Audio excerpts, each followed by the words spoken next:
We now have South Korea rejecting Donald Trump's call for them to pay $1.2 billion for the deployment of the Terminal High Altitude Area Defense Battery, or THAAD.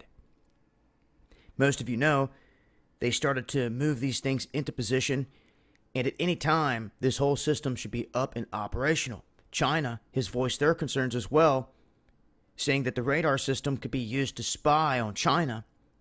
They have even shut down South Korean shops in China as a response to this. Now, how this all come about is the president that is now being removed because of a scandal, so to speak, in South Korea, struck up a deal with Obama.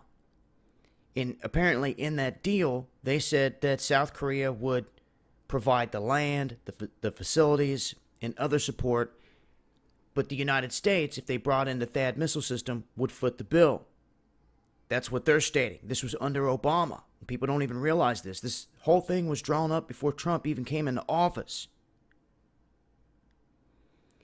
And they're going ahead and pursuing this. So what does Trump do? Trump sends in the whole THAAD system and then turns around and says, now you owe us $1 billion. They're like, what? No.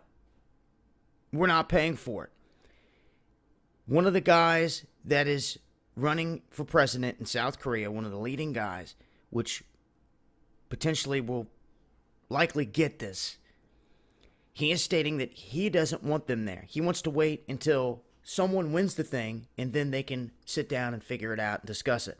That this shouldn't be happening at this point in this country, right around an election time.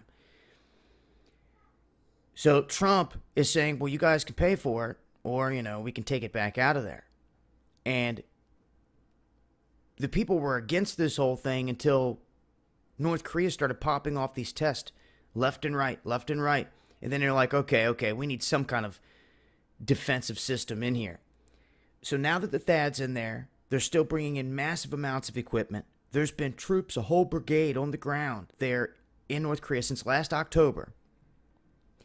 And they're continuing to carry out drills with Japan as well in the waters off of Japan. So they're mounted up big time. Do they pack the whole THAAD up and move it out of there? You may see this move. You may see the announcement of it. And to me, North Korea is going to wait till they start to see a shift. They may stall out till they see ships start to leave, things moved out. But to pull this whole THAAD system out of the region, what it could signify to the North is that, all right, now we can have our way. Who knows how this is going to go down? One thing's for sure. You would think that they would have had all this in concrete before they even made moves. You don't send all this over there and then say, you owe me $1 billion. That is what Trump is doing to them, and they're saying, no, we're rejecting it. It'll be interesting to see how this whole thing pans out. But that's some of the latest there in terms of that.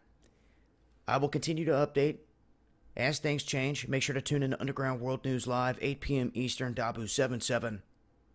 Hope to see you guys there.